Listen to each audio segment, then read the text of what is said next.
Comenzamos.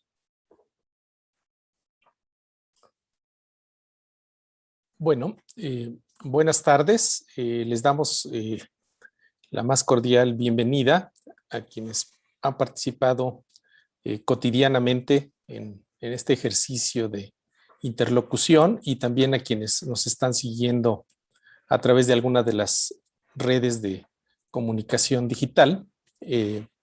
Estamos arrancando la sesión número 6 de esta discusión crítica sobre la guía ética para la transformación de México.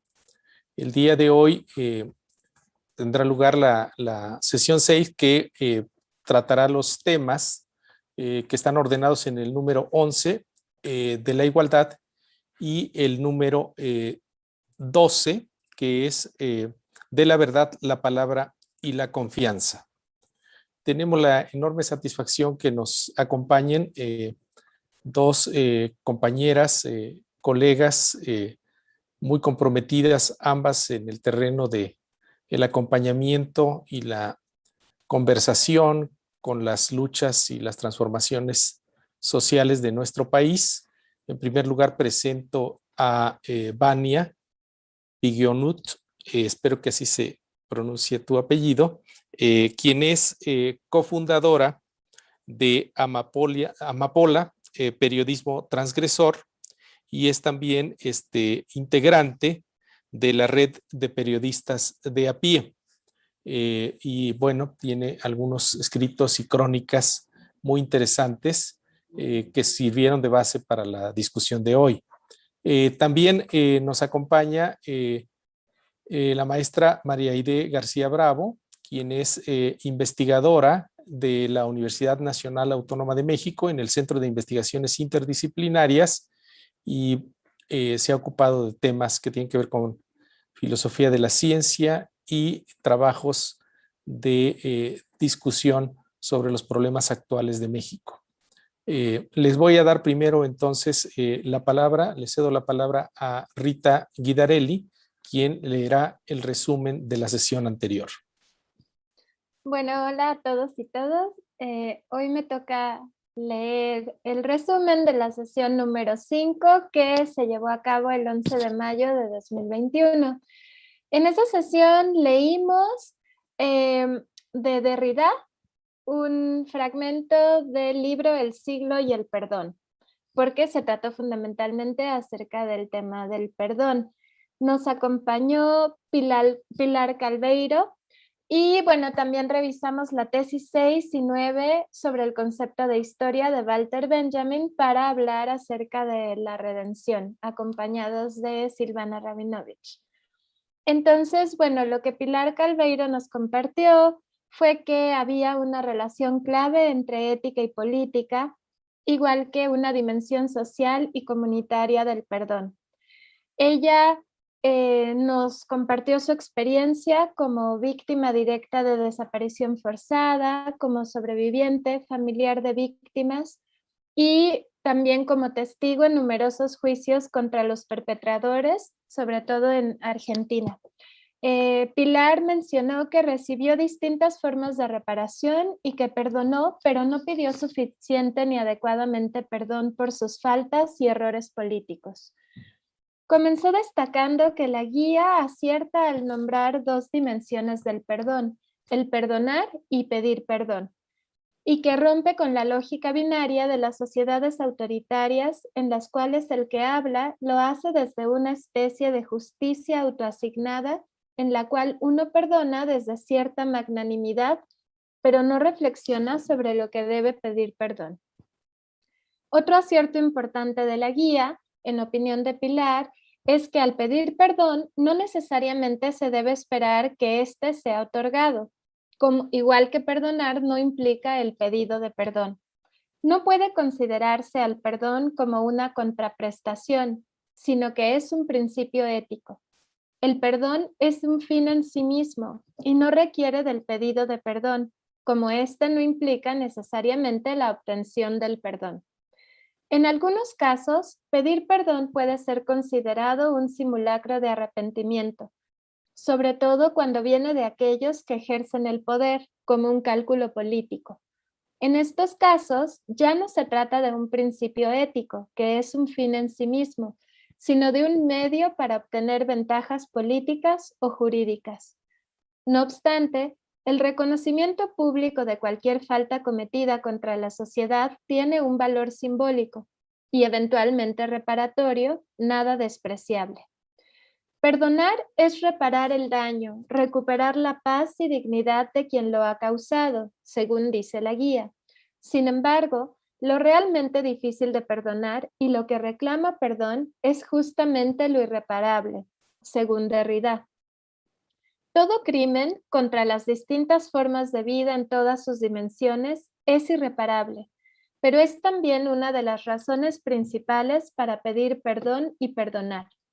Quien comete una falta, lo reconoce y pide perdón, abre el camino para el restablecimiento del vínculo personal y social, especialmente si se acompaña de formas de reparación posibles. Como ejemplo, el pedido de perdón a los pueblos indígenas no solo debe ser un acto político, sino que junto al reconocimiento de la falta, se deben efectuar acciones que de alguna manera tiendan a enmendar el daño. Y creo que ahora podemos agregar el pedir perdón a la población china, ¿no? Que también ocurrió apenas en estos días.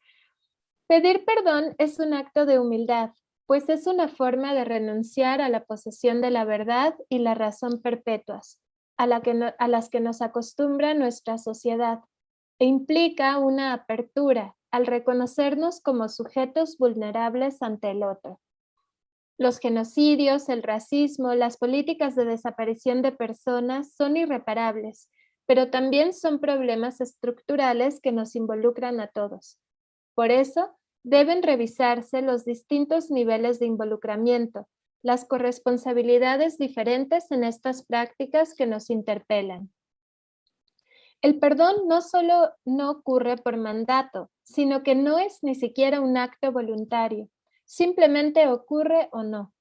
Reconocer al ser humano que hay en el otro, tratar de comprender en la escasa medida de lo posible las circunstancias en las que estaba inmersa la persona que perpetró la ofensa, puede ayudar a deshacerse del resentimiento. El perdón desvincula al que perdona de la ofensa padecida, lo cual no es lo mismo que olvidar. Un ejemplo de ello está en lo que nos relató Araceli Rodríguez, quien al perdonar pudo pasar a otra disposición afectiva más cercana a la transformación y la acción. Efectivamente, la rabia puede encauzarse para la creación. La ofensa puede dejar de ser una herida viva y volverse una especie de cicatriz. Existe la posibilidad de transformar el veneno de la ofensa en contraveneno, en dirección a la vida, y diluir el vínculo de enfrentamiento con el ofensor. Cada persona puede perdonar la ofensa recibida o el dolor que una falta generó sobre ella, pero no se puede perdonar en nombre de terceros. Con respecto a los crímenes contra la vida, deberíamos pensarlos no tanto como casos aislados, sino como parte de un orden estructural que nos involucra. Como sociedad debemos ser conscientes de la corresponsabilidad de estas violencias y en ese sentido de nuestra propia responsabilidad, pero también de nuestra vulneración frente a ellas. Lo que está ocurriendo nos está ocurriendo y nos afecta. Es decir, nos convoca tanto al pedido de perdón como a perdonar. Es importante hacer una distinción entre el perdón de orden interpersonal de lo que ocurre en el campo del derecho. El perdón no es sinónimo de amnistía o prescripción de un delito.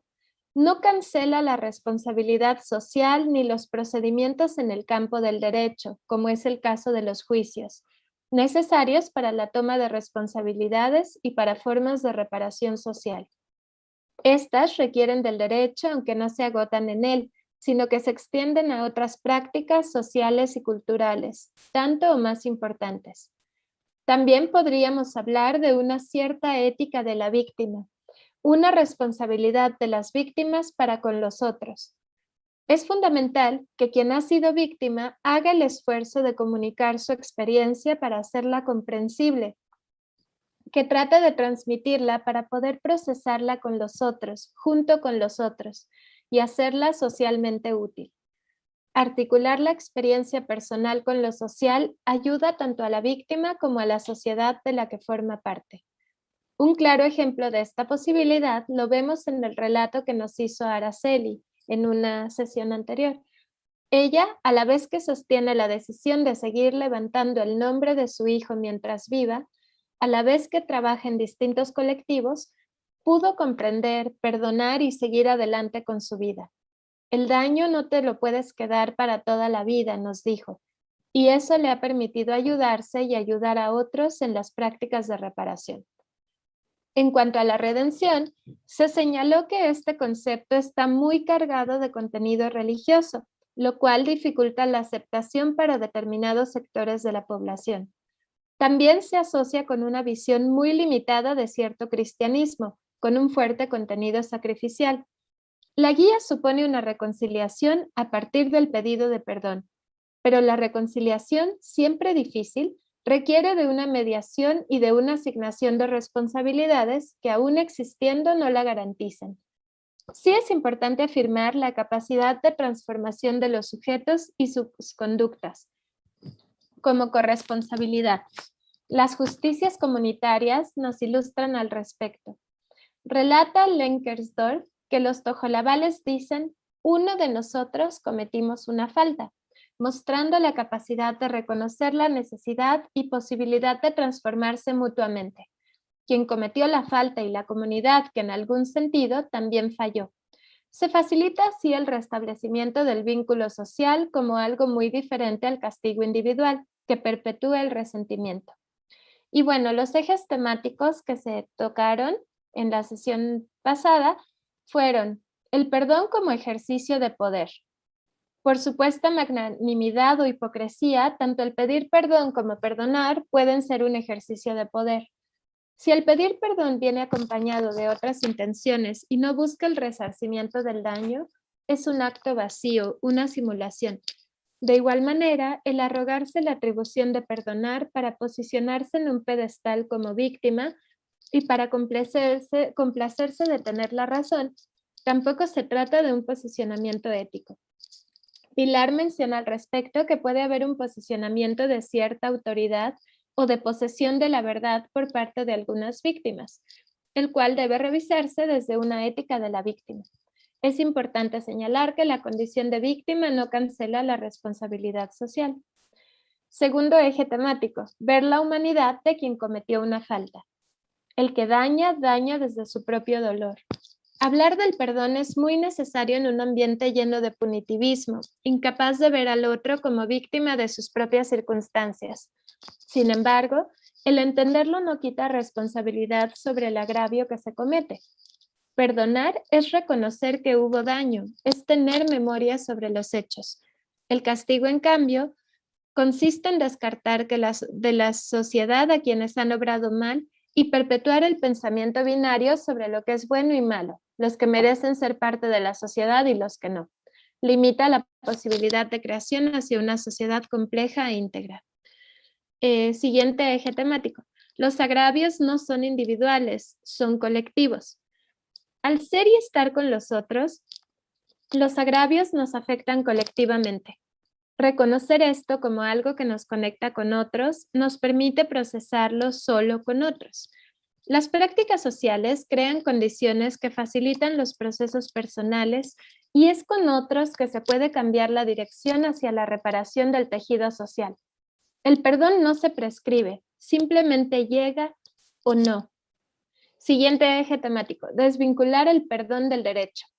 Si bien desde el derecho se pueden brindar prácticas y herramientas importantes para reconocer a los responsables que han cometido un agravio, así como vías para hacer posible el resarcimiento del daño y medios de compensación a las víctimas, es necesario comprender que el perdón no cancela el derecho ni la búsqueda de la justicia. Son dos procesos diferentes. Por otra parte, si bien es importante llevar a juicio a los responsables de delitos contra la vida, la justicia no se acota al campo del derecho. Es mucho más amplia y comprende diferentes prácticas. El perdón, al no ser del ámbito del derecho, es una práctica intersubjetiva, no colectiva. Se puede llegar a él en el procesamiento de lo vivido con otros. El procesamiento es colectivo, pero el perdón solo involucra al ofensor y al ofendido. ¿Se puede pedir perdón en nombre de otro? No, pero sí se puede pedir un perdón como titular de una institución cuando ésta es la que ha cometido la falta. ¿Se puede perdonar en nombre de otro? No. En todo caso, solo se puede perdonar el impacto que esa ofensa ha tenido sobre uno o una misma. Gracias, Rita, por la lectura y a los redactores por el resumen. Paso enseguida para comenzar con la sesión de hoy 6 a leer los dos numerales de la guía ética que corresponde discutir el día de hoy. El 11 de la igualdad. La buena ley debe moderar la opulencia y la indigencia. No puede haber trato igual entre desiguales. De la dignidad de origen se desprende que merecemos la igualdad. La posición social y económica, el lugar de nacimiento y residencia, la ocupación, el sexo, el género, la orientación sexual, el nivel educativo, las posturas políticas y las creencias religiosas no son un fundamento que justifique dar un trato desigual a una persona por parte de la sociedad o de las autoridades a alguien en particular, ni traducirse en la negación de derecho fundamental alguno, ni llevar a nadie a prejuzgar sobre las aptitudes y capacidades de la persona. Al contrario de lo que pregona el pensamiento conservador, la desigualdad no es un hecho natural ni parte de un orden divino. Quien nace pobre no debe estar condenado a morir pobre. La desigualdad en cualquier terreno es producto de la injusticia y genera sufrimiento. Ante el abismo de desigualdades de toda clase que imperan en el país y en el mundo, es deber de todos contribuir al establecimiento de una igualdad efectiva. Pero en tanto ésta no se logre, debes ayudar a quienes se encuentran en desventaja, debilidad, riesgo o que sean discriminados en cualquier ámbito de la vida. No se puede tratar igual a desiguales. El lema "primero los pobres" no significa otorgar a estos un privilegio en detrimento de quienes no se encuentran en situación de pobreza, sino atenuar las desventajas de quienes se encuentran reducidos a la pobreza a fin de construir una sociedad más justa y más igualitaria. De la misma manera, se tiene que erradicar el machismo y la violencia contra las mujeres, lo cual no significa discriminar a los hombres, sino procurar una plena igualdad en la ley y en la práctica de derechos y obligaciones entre mujeres y hombres y garantizar que las primeras tengan circunstancias favorables para su desarrollo, su integridad física y emocional y su seguridad. Combatir la pobreza y la marginación de las comunidades indígenas no es privilegiarlas, sino restituir los derechos que les han sido negados por siglos y una manera de hacer efectivas su dignidad y su autodeterminación. Punto número 12. De la verdad, la palabra y la confianza. No mentir, no robar, no traicionar. La veracidad es la cualidad de la palabra de apegarse a la realidad. Ciertamente, no todas las personas tienen la misma idea sobre un hecho determinado y es frecuente que surjan disputas sobre la veracidad de una expresión o un discurso, pero es posible minimizar tales disputas si quienes toman parte en ellas se conducen en forma honesta y exponen lo que consideran como la verdad. Una persona miente cuando tergiversa o deforma los hechos en forma deliberada, aún sabiendo que lo que expone es parcial o totalmente falso. Esa conducta deteriora rápidamente las relaciones sociales y a la larga termina por afectar al mentiroso. Defiende la verdad en lo que crees y abre tu mente a la verdad de los otros. Y sobre todo, no te aferres en la defensa de una mentira. Una forma particularmente perniciosa de la falsedad es prometer algo y no cumplirlo, o prometer acciones en un sentido y posteriormente actuar en sentido contrario, es decir, faltar a un compromiso adquirido. Existe la traición a la palabra propia y, aún más grave, la traición a la confianza de los demás. La mentira y la traición destruyen la confianza, que es la credibilidad que otras personas han depositado en ti. Cuando esas prácticas se extienden y generalizan, acaban con los cimientos mismos de la convivencia civilizada. Exprésate siempre con veracidad, honra tu palabra y no abuses de la confianza de nadie. Si te conduces con lealtad y congruencia, los demás sabrán qué esperar de ti y no serán defraudados por tu palabra ni por tus actos. Esos son los 2 puntos del día de hoy y le voy a ceder primero la palabra a la compañera Vania Piguionut. Entre 10 y 15 minutos tendrán cada una de ellas. Muchas gracias, José Guadalupe, a todas y todos por estar aquí escuchando. Me parece muy importante para empezar que en la guía pues se mencione la parte de la verdad, la palabra y la confianza, y quisiera empezar a platicarles por qué elegí los 2 textos para analizar. Uno tiene que ver con este libro, que es La travesía de las tortugas, y que es el caso de Benjamín Asensio Bautista, el hijo de doña Cristina Bautista, y él es uno de los 43 normalistas desaparecidos de Ayotzinapa. En mi trabajo como periodista, básicamente he cubierto a Guerrero como territorio, y para hablar de verdad, en este contexto también es importante hablar de justicia. Entonces elegí este texto y también elegí el de los niños del opio en Guerrero, porque es una mirada cercana hacia algo muy complejo que en este caso son las drogas, y también nos lleva a ver la política de drogas que hay en este país y hablar precisamente de la igualdad social, de la desigualdad en este caso. Y pues bueno, sin más preámbulo, acerca de los textos que conocen y que tienen que ver con 2 situaciones emblemáticas que retratan al México de los desaparecidos y que también retratan al México que la narrativa hegemónica del Estado, y no nada más del Estado, sino durante mucho tiempo los diferentes actores políticos se han encargado de decir que las drogas son como tal un problema, y quise en este punto, al hablar de verdad, problematizar al respecto.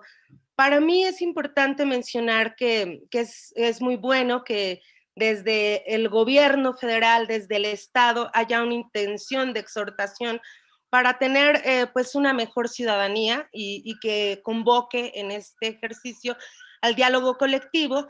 Sin embargo, me parece problemático que en esta búsqueda pensemos que la sociedad puede ser homogénea y que el Estado no se concentre en básicamente garantizar y restablecer estos derechos perdidos, pero me parece muy importante el ejercicio.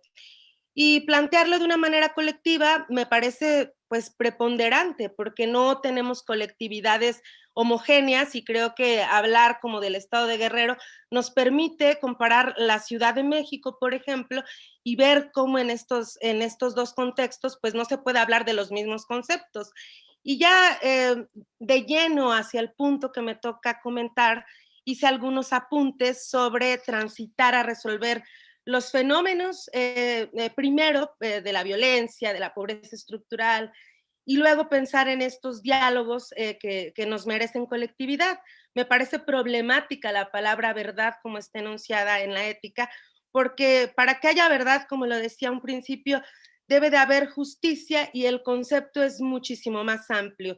En este punto me parece que la guía se enfoca en decir verdad y en expresarnos, y es importante que la sociedad tengamos esta agencia de poder expresarnos, de ejercer nuestro derecho universal a la libertad de expresión. Pero en términos de devolver, de restablecer la agencia a las víctimas y a los sujetos vulnerados, porque no me gusta hablar de poblaciones vulnerables, a los sujetos vulnerados, a los sujetos que no tienen completas garantías y completas libertades, pues queda muy abierta la pregunta, muy abierta como la exhortación. Y a mí como periodista, más allá de verdad, también me gusta hablar de factualidad, aunque es un concepto mucho más de hechos, porque podemos hablar de lo que en mi caso me toca documentar, de lo que me toca acompañar, pero decir verdad no únicamente es poderte expresar, es este concepto más amplio. Tuve la oportunidad de ver la sesión pasada y me parecía fundamental cuando decían que el perdón es un acto de memoria. Pues creo que también la verdad tiene que transitar hacia la memoria y a quienes ponemos a decir verdad, y en este caso hablo en primera persona como periodista, de la manera más amplia para cubrir a las víctimas, pero yo no he tenido mucho acceso a los victimarios. Yo no he tenido acceso a cubrir estos fenómenos que nos tienen en esta situación emocional, en esta situación económica, en esta situación política tan entreverados, tan traslapados un fenómeno con otro. Y entonces me parece importante que antes de hablar, de decir verdad, tenemos que empezar a restablecer la justicia de las víctimas y de estos sectores vulnerados para poder transitar a un derecho universal y que es mucho más accesible, que es expresarnos. Me parece que sí es conflictivo, pero creo que tiene una intención importante. Y ya la parte cuando nos habla de no robar y no mentir, pues no mentir y no traicionar en el sentido más amplio, me parece que habla también de un diálogo que intenta la guía, que intentamos todos tener, pero que este diálogo no puede ser uniforme, no puede ser homogéneo, y creo que como periodista he buscado, ahora voy a hablar un poco de la amapola, que los fenómenos sean contados desde ventanas interesantes a las que les pone atención el Estado en su conjunto. Es decir, vemos a la amapola o vemos a la marihuana como un asunto de política de drogas, de algo que no tiene que ver con la salud, que no tiene que ver con el bienestar. Y en este texto, tuve acceso, busqué este acceso a las condiciones, a la cadena pues más precaria del narcotráfico, pero que al final no son narcotraficantes y son gente que cultiva amapola, y que esta narrativa hegemónica sobre temas y sobre fenómenos de violencia los pone en una vulnerabilidad completa, porque se está hablando ya del término de la narcopobreza, por ejemplo, en estas zonas como Cochuapa el Grande, como Metlatónoc, como Malinaltepec, como Acatepec, que además son parte de una región indígena, que además son parte de una región completamente militarizada, y que es importante traerlo a cuento para hablar de verdad, para hablar de traición, porque creo que no podemos incitar a un diálogo público que se refiera únicamente a la verdad sin considerar esta transversalidad que deberían de tener cualquier exhortación, cualquier idea, cualquier concepto nuevo para toda la sociedad, porque en el sentido más amplio hay diferentes realidades, hay diferentes verdades y hay diferentes factualidades que podemos cubrir, en mi caso como periodista, como investigadores o como agentes sociales, pero también es muy importante reivindicar esta parte de la verdad y la justicia. No me parece que vayan separadas, y con esto quiero cerrar, porque probablemente si pensamos en el sentido amplio de la exhortación a decir verdad, es importante y pues concilia este diálogo o intenta esta conciliación. Pero por otra parte nos deja muchas dudas a mí como periodista acerca de cuál es el papel de las víctimas y cuál es el sentido de agencia que las mismas tienen para poder expresarse en el sentido más inmediato, más próximo en cuanto a su verdad, en cuanto a su propia narrativa. Además no se las devuelve y quita un poquito el diálogo que se trata de hacer más amplio. Y pues hasta aquí le voy a dejar.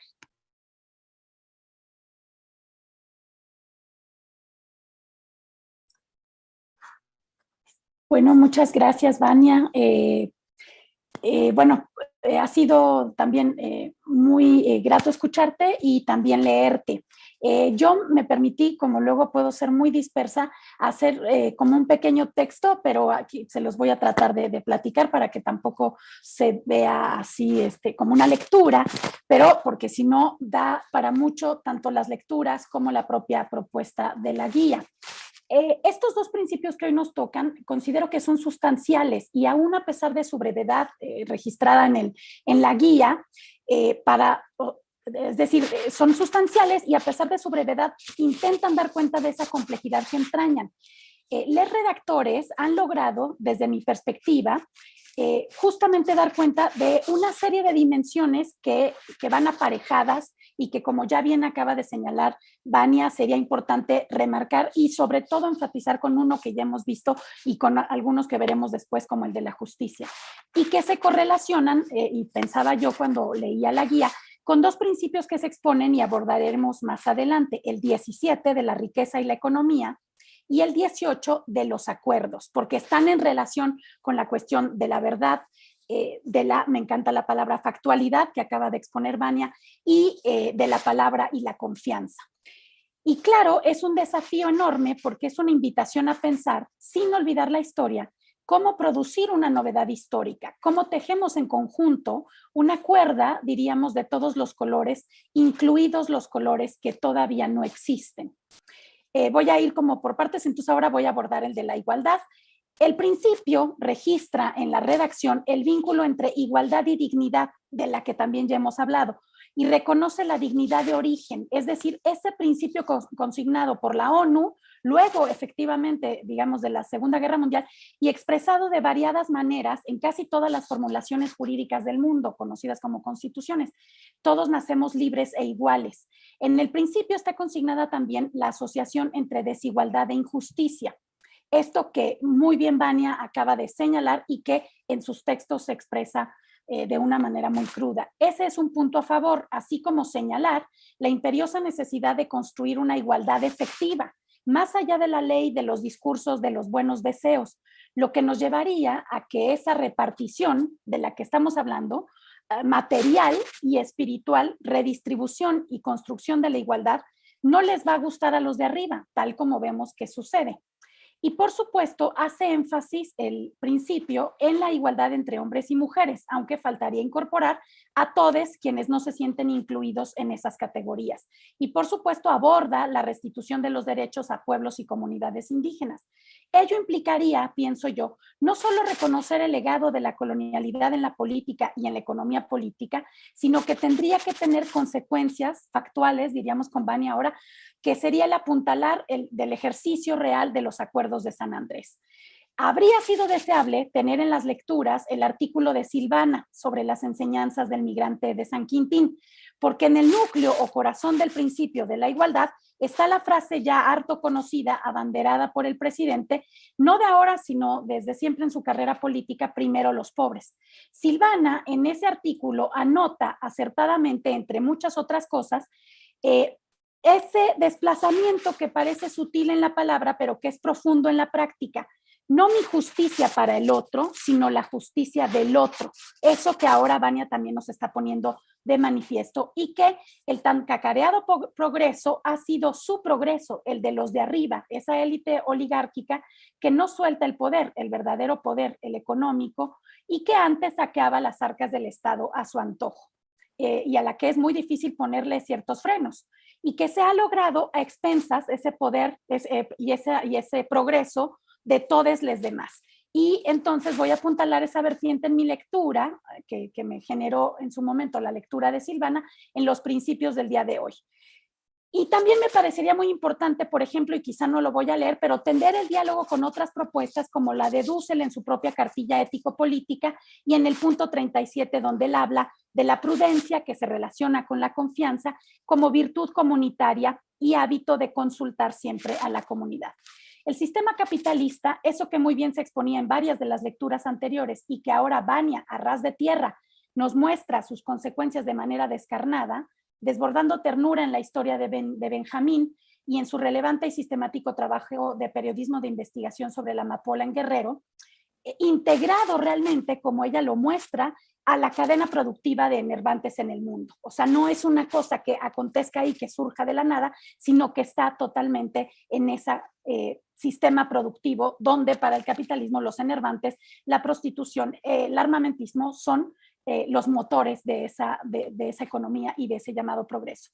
La ideología capitalista ha triunfado cuando no solo los ricos y quienes viven en la opulencia creen que ello es resultado de sus méritos individuales, sino también cuando los de abajo, nosotros reproducimos ese discurso y esas prácticas, las del mérito individual y egoísta. Y creo que a eso ha apelado la guía de manera constante, pero quizá no de la mejor manera. porque ello le permite a la maquinaria seguir como si fuera inexorable, como si la desigualdad fuera un designio. Y el abismo de desigualdad que tenemos en México es inaguantable, realmente. Por ello me indigna muchas veces que esa burguesía insaciable y sus ideólogos defiendan con tanta fiereza sus privilegios y nieguen que son privilegios, como también lo señala Silvana en el texto, y los consideren méritos, tal como escribía en su libreta Karime Macías, ¿no? De merezco abundancia, y puede, a costa de la pobreza en Veracruz, vivir casi al lado del Palacio de Buckingham. Aquí entonces quiero hablar muy rápidamente de que hay ya en este principio esta idea de, digamos, históricamente apuntalada por la teología india de la liberación de opción por los pobres en América Latina. Entonces, y señalo aquí, como dice Primo Levi, si consideramos que tenemos que ver eso y al ser humano, quien lucha por la mitad de un pan, y verlo realmente como ser humano. De ahí que traigo también las palabras poéticas de Mahmoud Darwish: den tiempo a la tierra para que diga la verdad, le dice al hombre blanco, toda la verdad sobre ustedes y sobre nosotros. Y eso me permite pasar al principio de la verdad, la palabra y la confianza.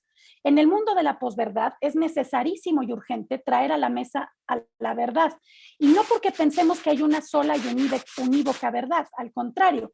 Sabemos que la verdad es resultado de una construcción colectiva, producto de un campo de disputa política, histórica y ética. Y considero que eso intenta estar en la redacción del principio, pero hay que, digamos, profundizarlo. Quizás sería deseable también que se vea esa conexión, porque hay como saltos, siento yo, en la guía entre las escalas o dimensiones, y eso se ha visto también en nuestras discusiones.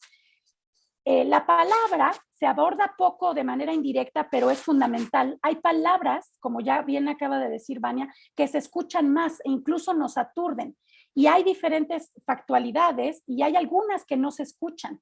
Y ese periodismo de investigación que ella realiza con otras y otros sí que nos lo muestra. Por eso a veces el diálogo está cargado, o sea, tiene más poder el que ya tiene poder, y cuando dice algo se escucha más. Y también en aquel texto que he señalado, dice Silvana, el de las enseñanzas del migrante de San Quintín, en toda palabra veraz anida una función prometedora que compromete a quien la profiere. Y eso conecta efectivamente el honrar la palabra y construir la confianza. Al leer la historia de Benjamín que Vania nos comparte, me vino a la mente la relación, como se ha demostrado que tienen los árboles en los bosques, subterránea y entre las raíces de los dos Benjamines, el de nombre y el del apellido, porque comparten ya ese humus orgánico que ojalá que nos revitalice. Sus semillas que pasan por el corazón, porque su imagen nos recuerda encender en el pasado la chispa de la esperanza para un futuro. No me voy a meter ahora, pero sí me gustaría decir que en cierto momento don Pablo ha trabajado mucho la cuestión del lenguaje y de la palabra. Y aquí quizá es menester señalar ese énfasis de principio ético que él también tiene en este libro de las nuevas ciencias y las humanidades, de la academia a la política, porque es muy importante obrar con verdad, es decir, ser consecuente. Y él nos dice, la consecuencia en la conducta es una fuerza individual y colectiva de la política emergente alternativa. Yesenia, hace 2 sesiones, enfatizaba algo sumamente importante, que lo que nos ha hecho sobrevivir como especie es la confianza, la colaboración, la cooperación intraespecífica, que ahora tendríamos que volver a esas formas de relación donde la confianza también es interespecífica, es decir, con las demás especies vivas en el planeta. Y aquí sí ya voy cerrando. Estas postulaciones de la veracidad, sobre todo ligada a esta idea más bien de factualidad que Vania nos acaba de proponer, tendría que llevarnos a una escucha atenta, cálida pero rigurosa entre los de abajo y de compenetración, para tratar de consolidar justamente y hacer emerger la confianza como ejercicio en conjunto, construido de manera abierta, con afectividad y honestidad, tratando quizá de apuntar a esta efectividad. Y también porque uno de los propósitos de la guía, y con esto ahora sí cierro, es convocarnos a posicionarnos, no a tomar un bando, sino a construir y reconfigurar el nuestro, el de los de abajo, el de los pobres, el de las víctimas, como se ha señalado, el de los sujetos vulnerados, el de quienes en la jerarquía que ha establecido el sistema capitalista han sido despreciados, arrojados, condenados y condenadas de la tierra, vueltos restos, a veces de forma literal, como Benjamín y como los 43 y como tantas otras y otros desaparecidos y desaparecidas en nuestro país, y otros y otras como residuo que puede ser desechado del mundo del trabajo y entonces vuelto a una nueva esclavitud, en fin. De esos restos sale nuestra esperanza. No una sola utopía de una vez y para siempre, eso no existe en la historia, sino nuestra heterotopía, múltiple, diversa, cosmoética. De ahí que podríamos pensar quizá en llamarla guía para una cosmoética. Y con eso cierro. Bueno, muchísimas gracias a las dos. Gracias, Vania, por los textos que nos diste a leer y lo que nos enseñaron. Gracias, Aide, porque recoges todo lo hablado y lo por hablar en la guía, y realmente esto es muy valioso. Y qué bueno esta propuesta de nombre alternativo, ¿no? Una cosmoética, dijiste, que tiene que ver con una cosmopolítica que veníamos hablando.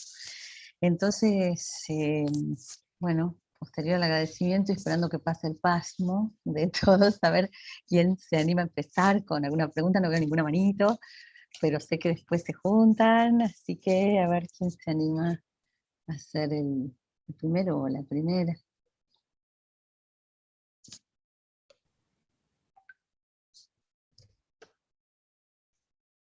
Ahí está. Gisela, por favor. Sí, buenas tardes. Bueno, yo había participado, como les había comentado, en varias marchas, estuve en varias de los 43, y pues me había quedado, pues sí, precisamente en conocer, pues todo lo que se ha publicado al respecto, ¿no? Pero no, me faltaba este libro que nos compartió Vania, esa parte de Benjamín, y de verdad que da otra perspectiva de la situación, porque es ver un ser humano en todo lo que era su vida, ¿no? De cómo le gustaba bailar, la relación con sus hermanas, con su papá ausente, su mamá. Entonces, los sueños que tenía el joven, o sea, lo hace un ser humano, lo reconozco un ser humano. Podría hasta pensar en mis propios hijos, ¿no? Que tienen más o menos esas edades. Entonces, nos lleva a hacer una empatía, pues de verdad que no sé cómo decirlo, sino que me vuelve con él, ¿no? Como que nos unimos, nos hacemos uno, y entonces buscamos que todos los preceptos que vienen en esta guía, en toda la esperanza que se sintió con la llegada de este cambio, que bueno, siempre decíamos el cambio verdadero, pues da esperanza de encontrar esa verdad y esa justicia, porque pues bueno, sabemos todos que anteriormente pues estábamos, he leído varias cuestiones y lo calificamos como un narcoestado, ¿no? Con una oligarquía rapaz, y coincido en esos conceptos.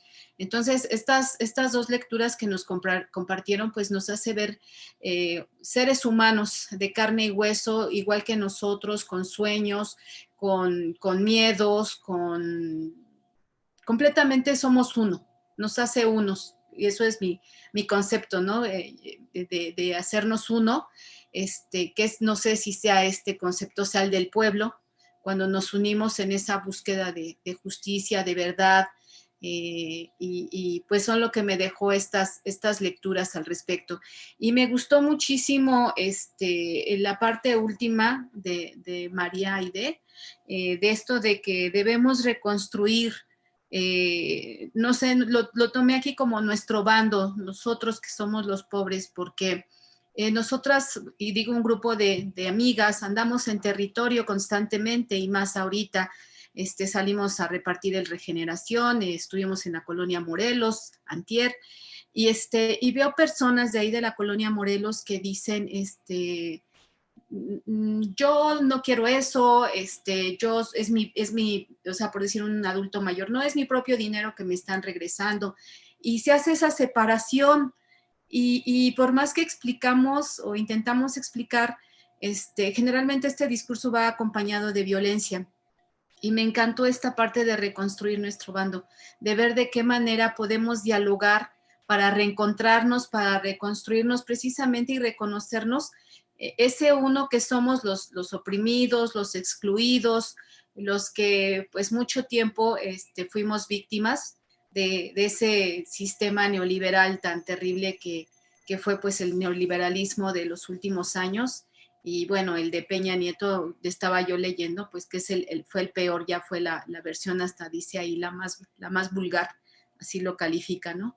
Entonces, pues yo les agradezco muchísimo porque enriquecen no solamente pues la guía esta de la transformación, sino pues todo se unifica para que continuemos en esta búsqueda todos juntos, como decía, de hacernos uno, de justicia, de verdad, y como fue la otra vez, hasta el perdón.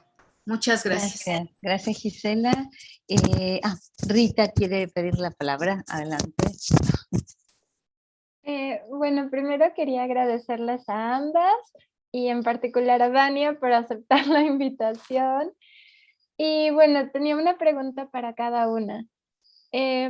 Primero para Vania, es una pregunta pues muy tonta quizá, pero al leer tus crónicas, pues, por ejemplo, la crónica de Benjamín está, pues vas variando entre el pasado, el presente, y hay unas partes pues muy bellas y muy conmovedoras, pero también es un relato muy lleno de dolor, ¿no? Incluso cómo terminas esa crónica citando la canción de Michael Jackson, ¿no? Que cuentas que a él le gustaba o le gusta, y pues que es justamente una canción que habla de eso, ¿no? De un peligro que acecha.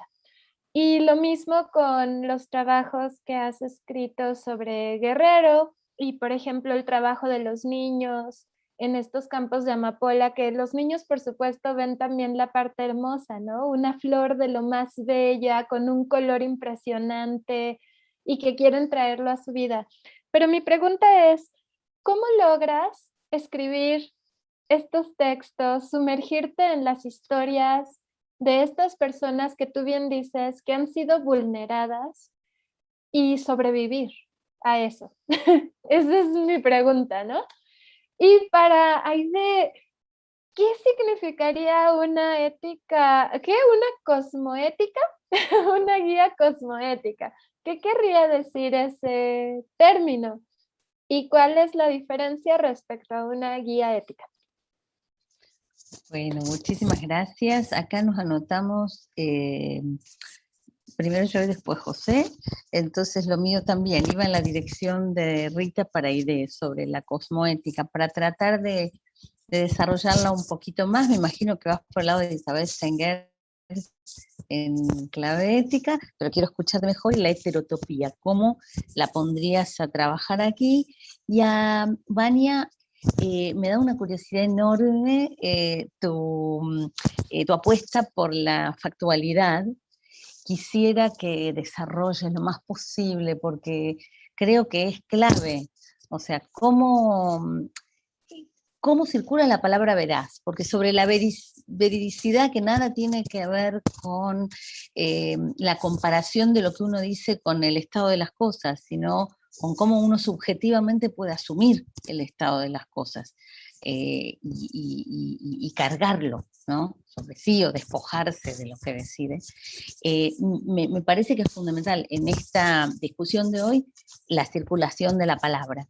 Entonces, ¿qué rescatamos de verdad? ¿Qué es lo que corrige la factualidad en tu caso? Y en el caso de Aide también me interesa muchísimo saber, porque que la confianza es necesaria, de eso no hay duda. Ahora, la confianza no tiene nada que ver con los indicadores de confiabilidad que suelen vendernos, es justamente lo contrario. Entonces, ¿cómo establecer esos lazos de confianza? Como decías tú desde abajo, y le paso la palabra a José y después ya les devolvemos a ustedes para una nueva ronda.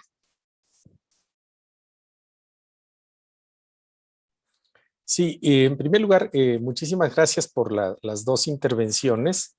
Realmente dan una visión muy panorámica y no solo de complemento, sino de gran profundización de los temas que están anunciados en el número 11 y el 12.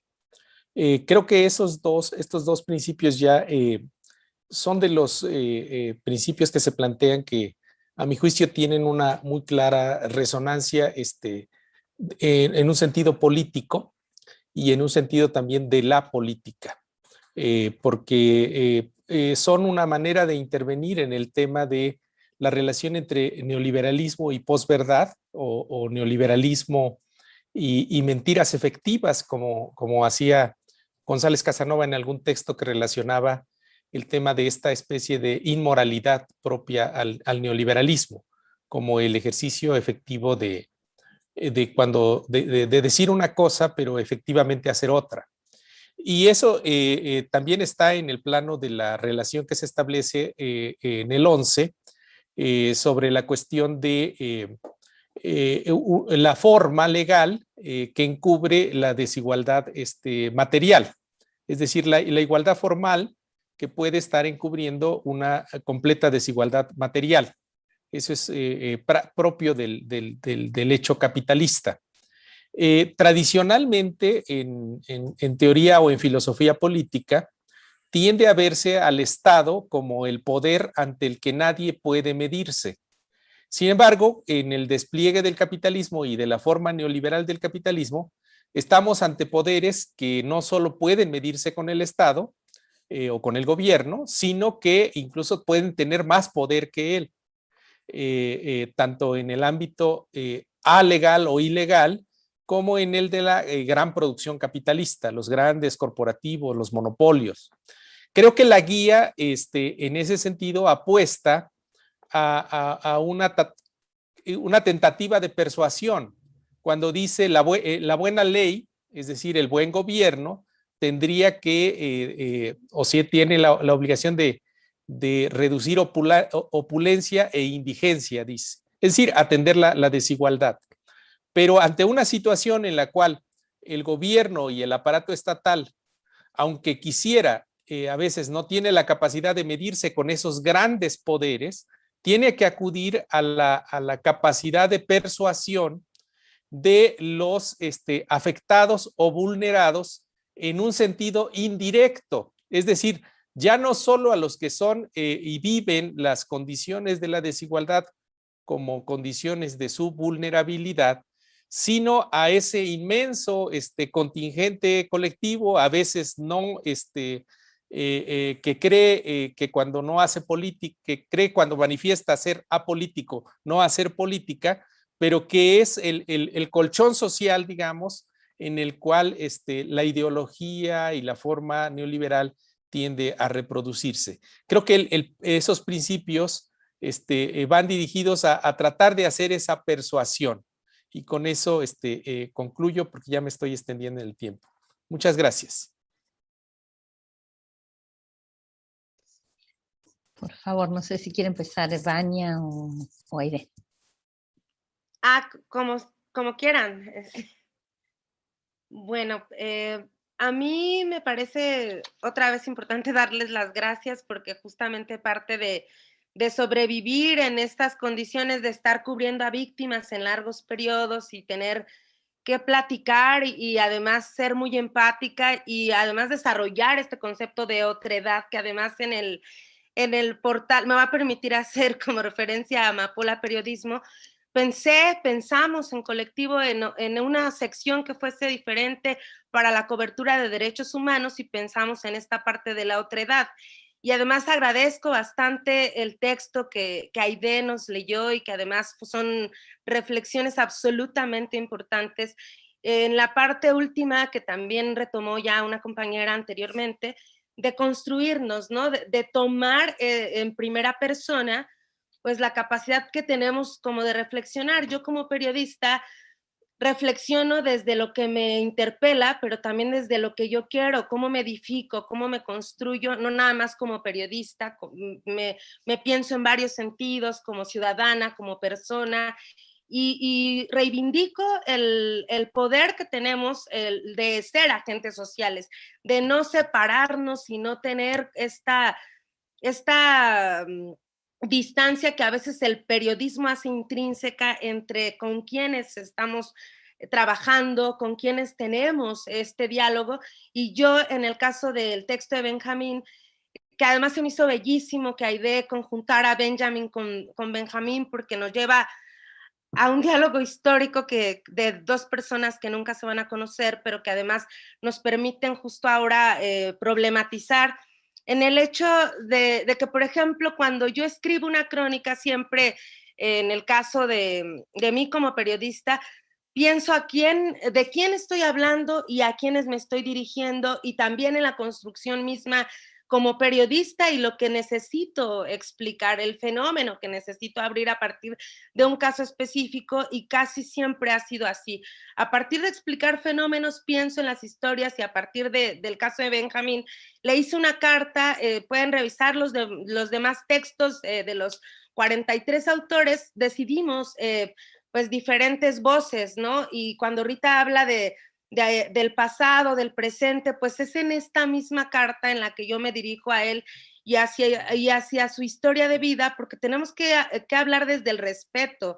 Y los desaparecidos tienen además esta falta de reivindicación del Estado en su conjunto, no nada más del gobierno federal, sino también de la ciudadanía, de que no son ni vivos ni muertos.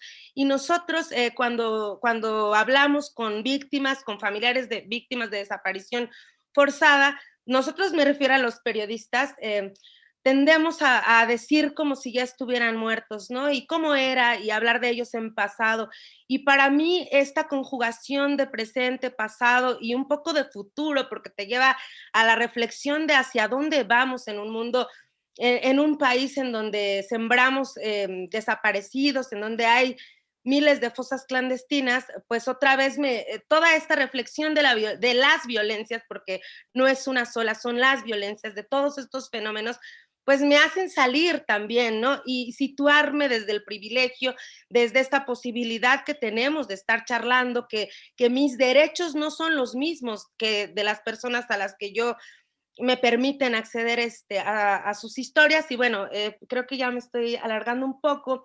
También creo que quiero hablar de factualidad como algo que sirve para reflexionar. Me encantó cuando me pregunta Silvana, y te lo agradezco mucho, ¿qué es lo que corrige la factualidad? En este caso específico de la guía y en el caso específico de llevarla al terreno de los hechos y de la veracidad, pues nos permite tener una mirada más próxima y no lejana y ambigua, como está un poco planteado, porque el acto de decir verdad se refiere también a los hechos, y los hechos se pueden contar desde diferentes perspectivas y buscar conjuntar la veracidad, que me remite a la honestidad.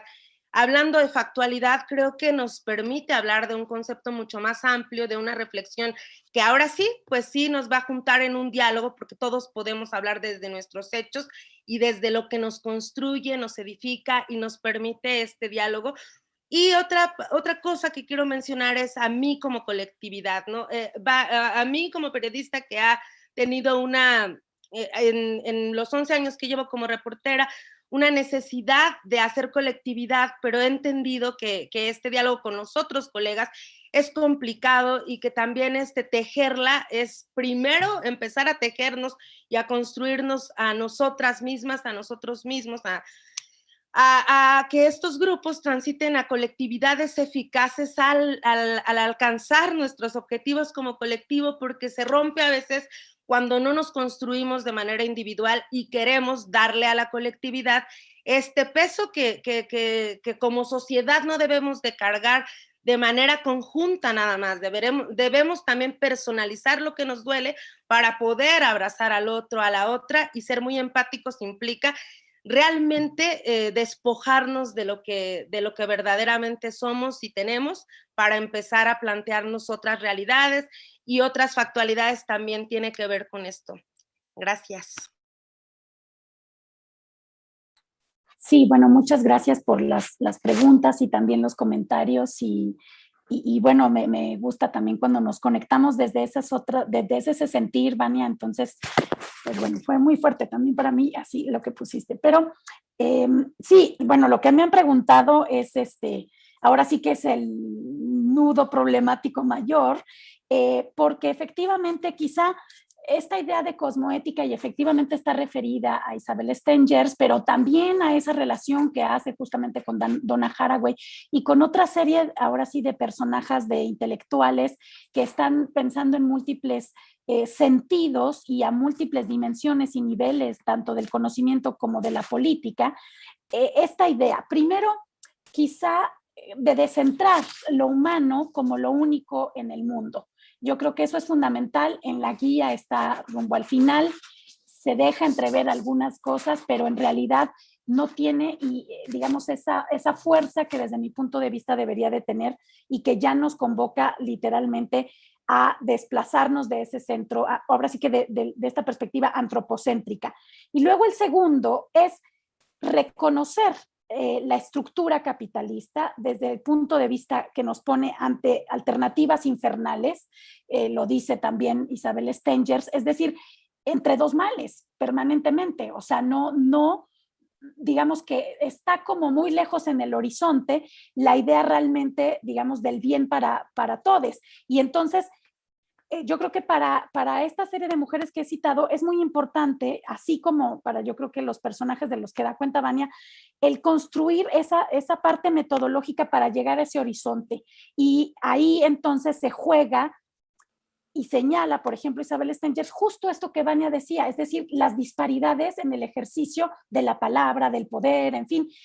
Y eso como un reto, o sea, no desconocerlo, porque luego la igualdad legal o en fin, habla como si, o sea, como si todos realmente estuviéramos en el mismo plano, incluso legal, que no es cierto, y tampoco, digamos, o hasta cierto punto se niega la gran diferencia, la gran diversidad que hay y a eso se equipara, digamos, la desigualdad, ¿no? Entonces, sí me parece que en esta idea de cosmoética, la democracia es muy importante, pero una democracia obviamente participativa y que abarca todas las dimensiones de la vida, desde la individual, intersubjetiva, en nuestra vida cotidiana, pero también el nivel, digamos, pues ahora sí que universal, incluyendo a los no humanos. Y luego habría muchos puntos, ¿no? Pero esta idea de heterotopía en realidad también la ligo en esta red de feminismos descoloniales, se habló y discutieron y han tenido varios encuentros de decir, hay varios lugares desde los que se construye la utopía, justamente que es el topos, ¿no?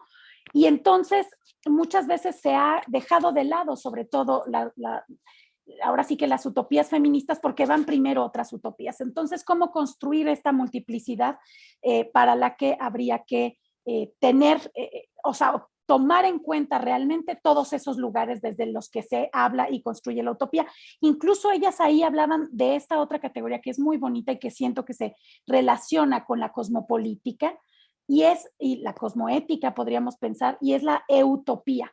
Es decir, que ya existen también esos lugares. Otra vez, nada surge de la nada y entonces en las cosas que nos relata Vania, en las cosas que, en esas múltiples crónicas que están emergiendo en México, hay esas semillas, o sea, tanto de las prácticas de la vida cotidiana, que ahora me gustó mucho cómo lo retoma Rita cuando efectivamente leímos el texto de Mescli y cómo, digamos, abre la amapola, en fin, o sea, su proceso también productivo, pero que ella lo liga al campo, a una vida que está siendo buena y que obviamente está sumamente alejada de los centros de poder donde eso se consume y donde genera esas grandes cantidades de dinero. O sea, el abismo que eso nos representa, ahora sí que cómo damos cuenta de ello, ¿no? De ese abismo realmente de unas vidas tan distintas como puede ser la de Mestre en medio del campo en Guerrero, que además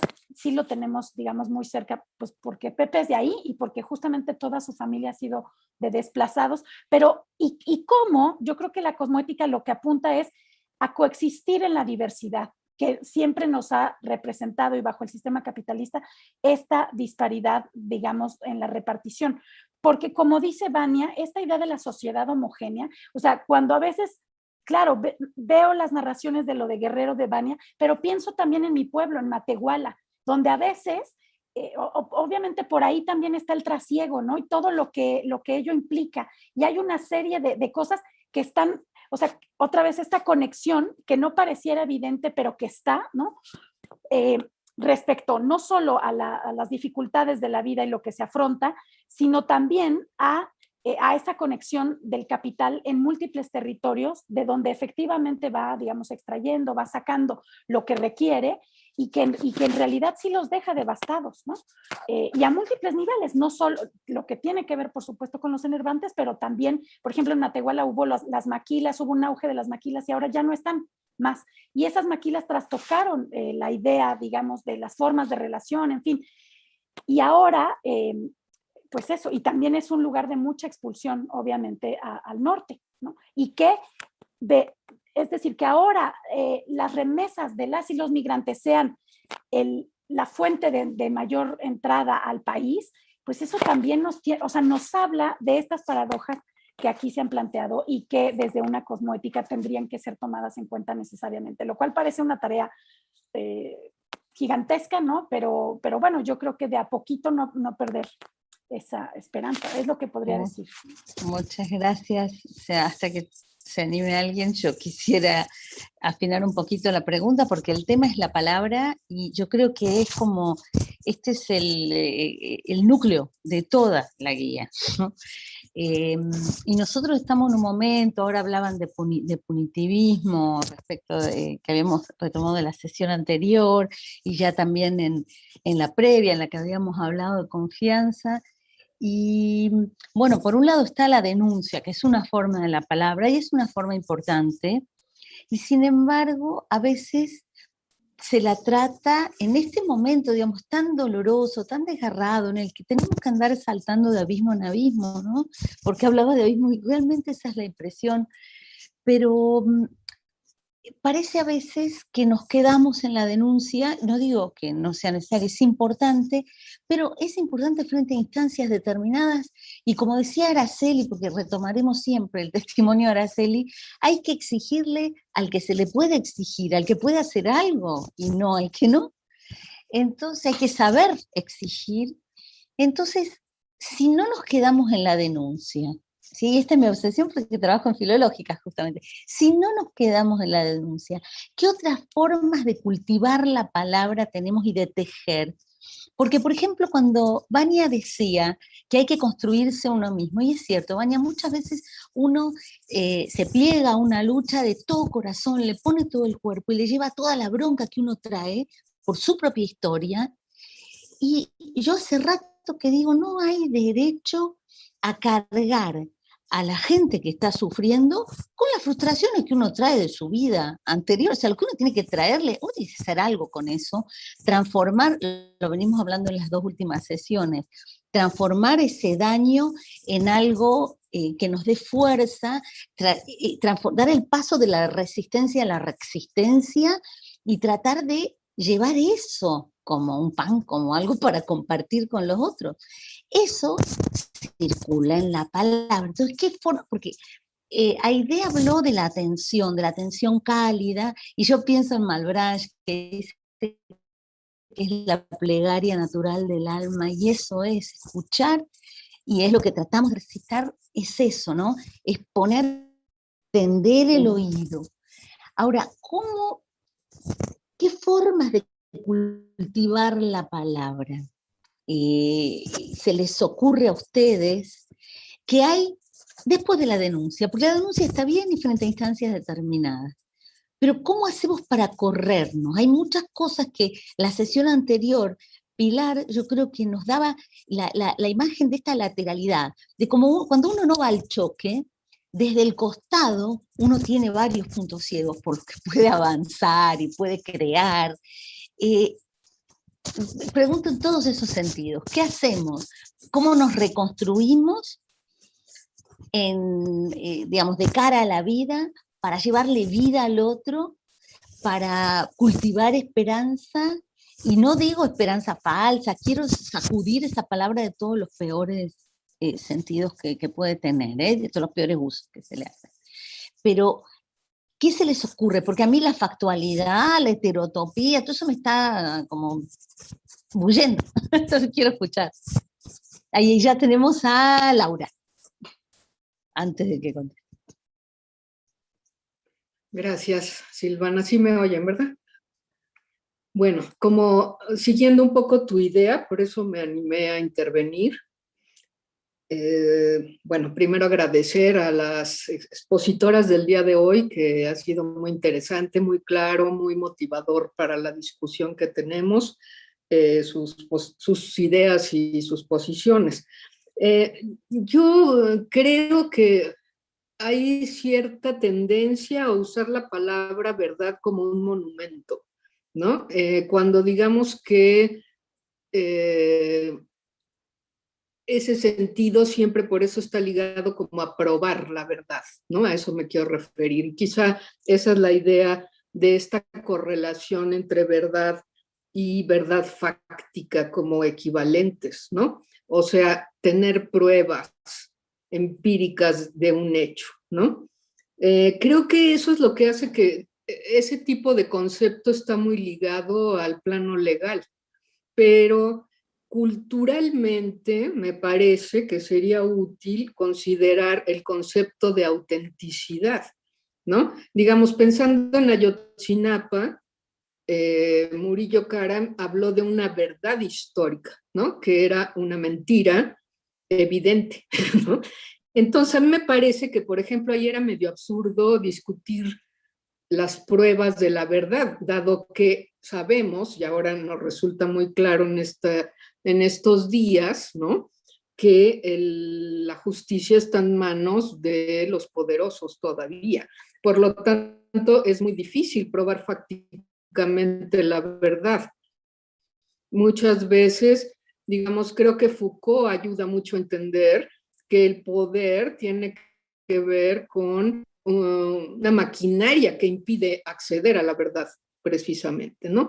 Entonces, yo creo que por otra parte hay algo que está perdido de vista, que es la idea de que mentir es legítimo para triunfar, que es como un concepto cultural muy ligado a la modernidad capitalista, ¿no? Donde el triunfo personal, el triunfo de las naciones tiene que ver, pues, convencer al otro, no importa bajo qué medios inmorales y etcétera, ¿no?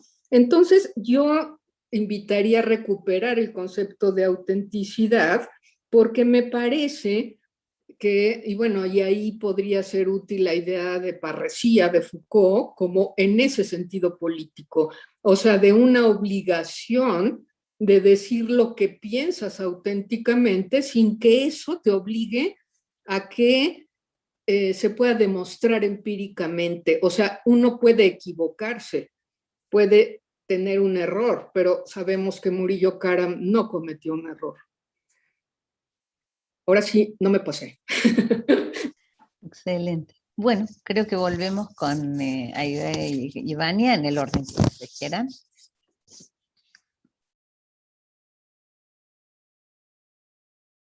Si quiere Aide ahora, porque yo inicié la otra vez. Sí, bueno, muy bien. Quizá empiezo con esta última. Sí, yo creo que estás conectando muy bien, Laura. Primero, una cuestión de que el mentir, como bien lo señala, se ha visto como sinónimo de éxito, y eso es parte digamos, de esa forma de ver que nos ha sido, digamos, inculcada y que tenemos, y que deshacerse de ella desde todos los niveles, o sea, el personal, pero también el colectivo, el comunitario y por ende, digamos, el estatal, se vuelve muy, muy complicado, y porque además yo ahí sí creo que a cada nivel va incrementándose la complejidad. Es decir, ahí hay algo muy importante, porque incluso diría que actualmente una de las campañas, de estas campañas negativas frente al gobierno y al Estado, tiene que ver con desacreditar y efectivamente decir todos son iguales, ¿no? Es decir, y entonces ese aplanamiento de la posible construcción de alternativas se vuelve muy, muy difícil. No sé, solo pienso que de repente autenticidad puede ser también problemático, pero es porque a lo mejor lo veo ligado yo personalmente a cuestiones otra vez del original y la copia, cuando en muchos sentidos y sobre todo en el mundo del arte y de la creatividad ya se ha discutido mucho eso, ¿no? Justamente en qué reside la autenticidad. Quizá tendríamos que preguntarnos eso y entonces sí retomarla. De ahí que también me parece muy importante lo que señala Silvana, o sea, de la palabra y de las palabras, ¿no? O sea, de dónde vienen, cuáles son los orígenes, cuáles son las filologías, las etimologías y los múltiples significados que han tomado a lo largo del tiempo. Pienso también cuando hablaba Laura, no sé, no tengo una respuesta, pero habría que tratar de ver si autenticidad, si honestidad, si, qué sé yo, fidelidad, ¿no? Digamos, en un sentido mucho más amplio. Todas tienen ciertas cargas, ¿no? Que habría que ver. Laura hablaba de la verdad como monumento y eso me hizo también pensar justamente en esa crítica que justo estas autoras que he dicho, Donna Haraway, Isabel Stengers, hacen a la verdad como monumento, y bueno, también lo hizo en su momento Nietzsche, porque aluden a algo que Laura señaló y que tiene que ver con la idea del testigo modesto. O sea, de hecho, la verdad está muy ligada justamente al testimonio y a la cuestión de la verdad jurídica y de la verdad en ciencia, ¿no? Que efectivamente tiene que ver con quién está comprobando, corroborando lo que otro está diciendo, en fin, y todo lo que ello conlleva. Pero sería muy interesante, sí, pues, quitarle esa carga de monumentalidad y llevarla realmente a una práctica. Es que esa es la parte que se vuelve como muy, pues sí, muy difícil y que conecta con la otra parte de la cuestión de la mentira, ¿no?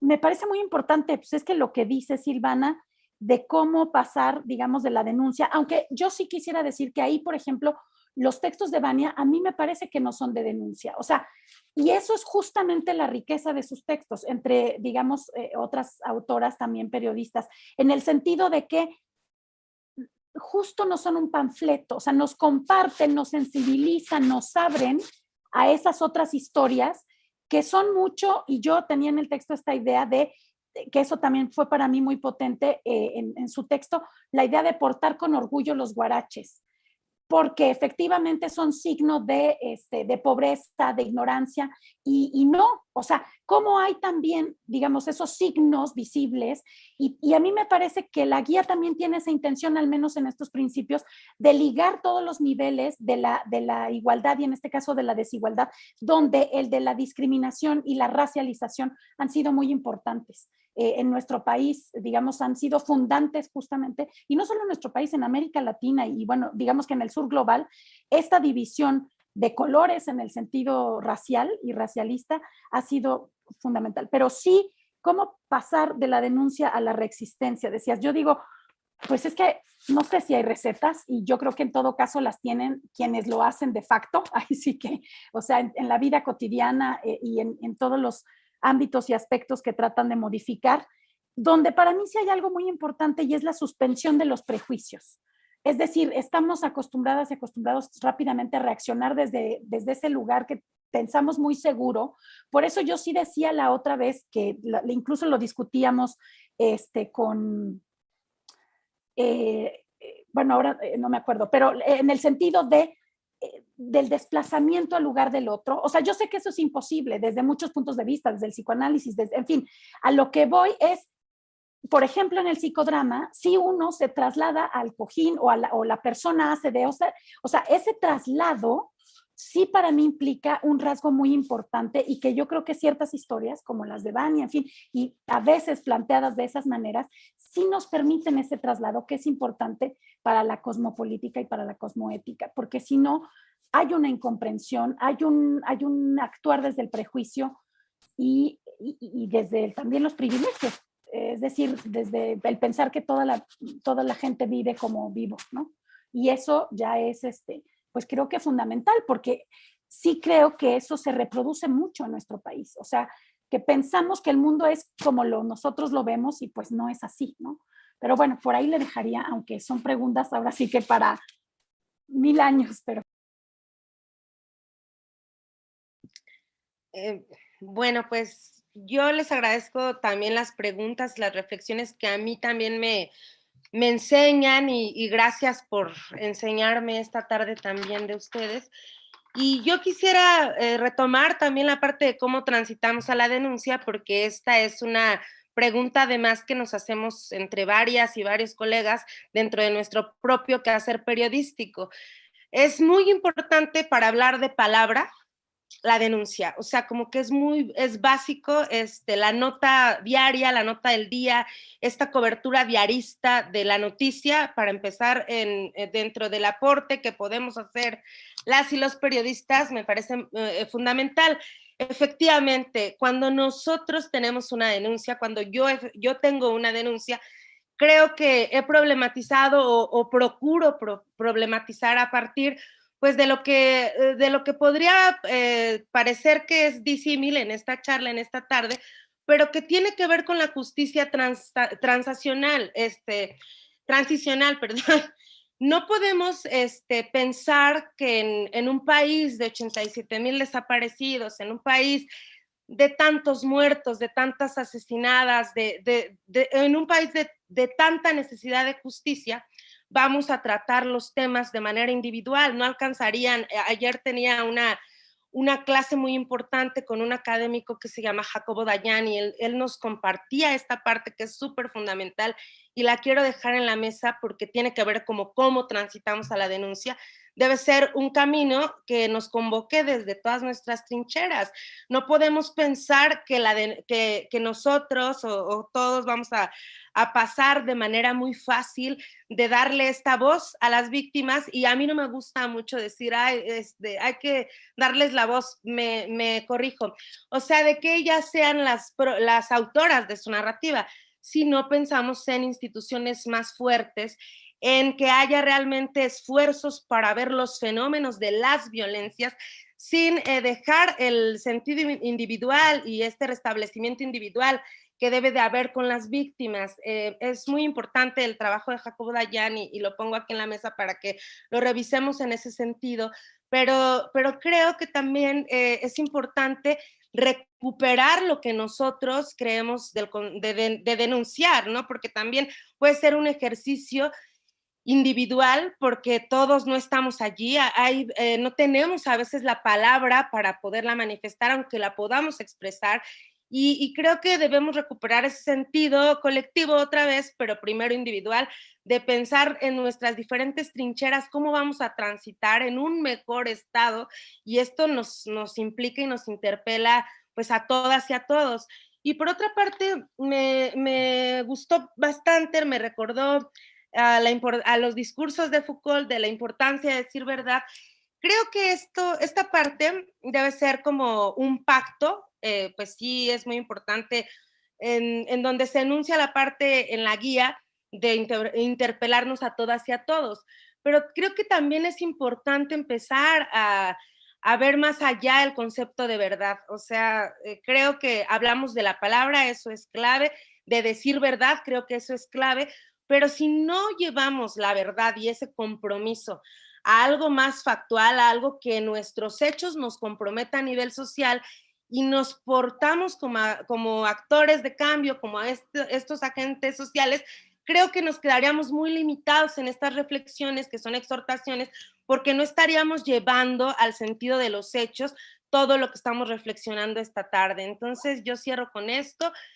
Pues el sentido práctico de mi profesión es ese, ser periodista, hablar con mucha gente, conocer, entrar y salir de situaciones muy dolorosas, pero siempre con una reflexión individual de para qué yo estoy en esta vida, y eso puede ser muy filosófico, pero es muy práctico en el sentido de construir un diálogo y de construirnos desde nuestras diferentes trincheras. Ante su claridad, espero yo también ser clara, porque de verdad estoy aprendiendo mucho de sus reflexiones. Muchas gracias, Vania. Sigue Pilar Calveiro y después Jorge Rodríguez.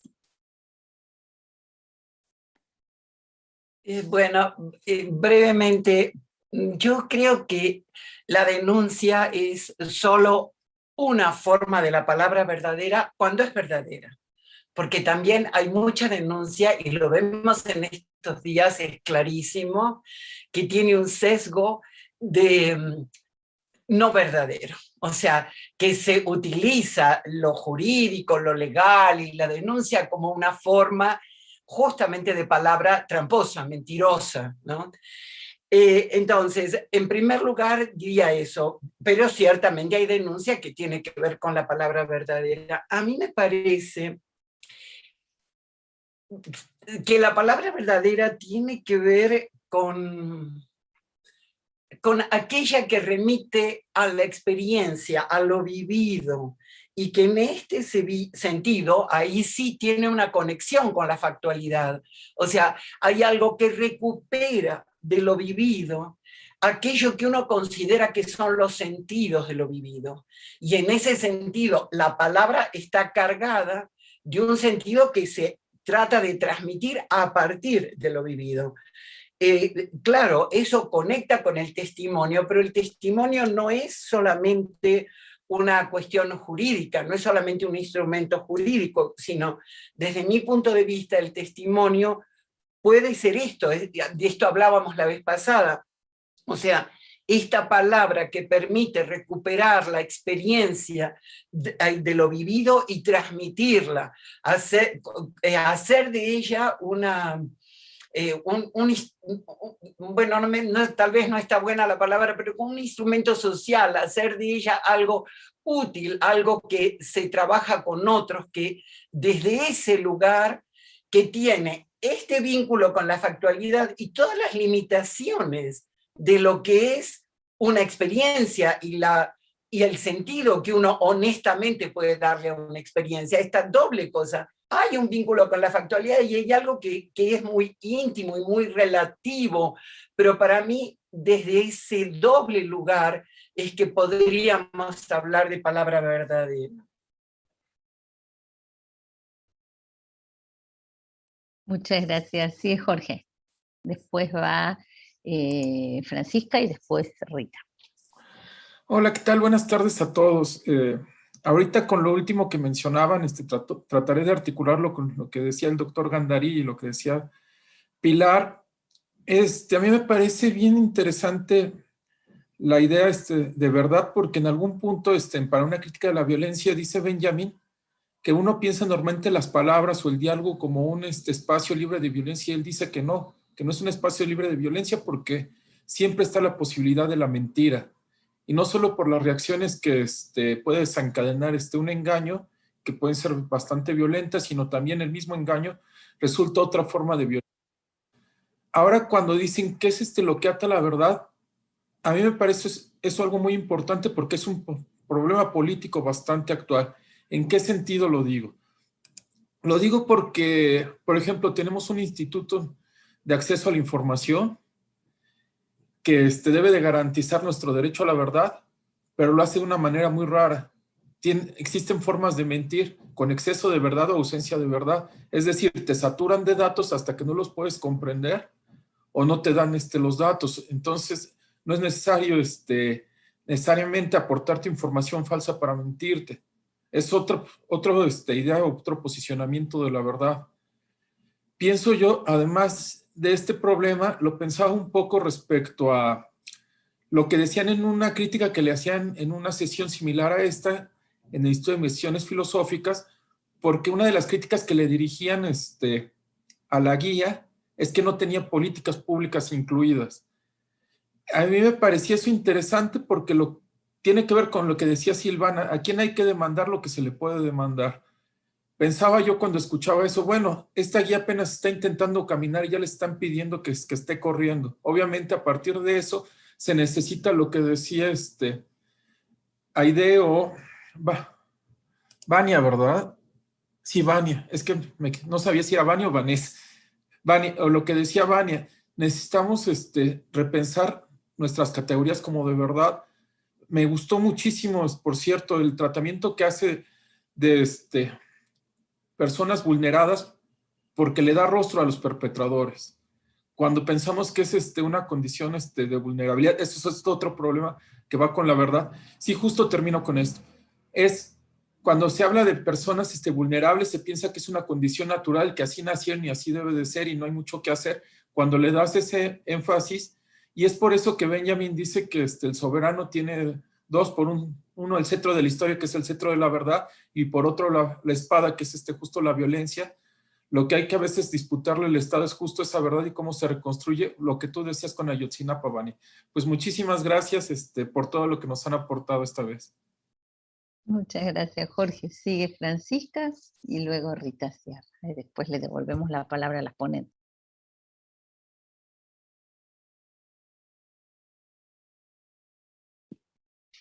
Buenas.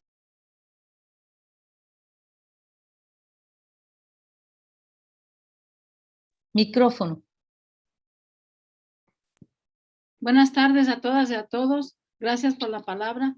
Me recuerdan muchas cosas cuando oí a Vania y cuando oí a Aide. Yo acabo de cumplir 65 años, no sé cuántos tienen ellas. Me recuerdan cuando visité, yo soy ingeniera agrónoma y la Universidad de Chapingo tiene la facultad de hacer viajes a todo el país. Entonces, cuando visité el país en distintas regiones de Guerrero, de Oaxaca, de Tabasco,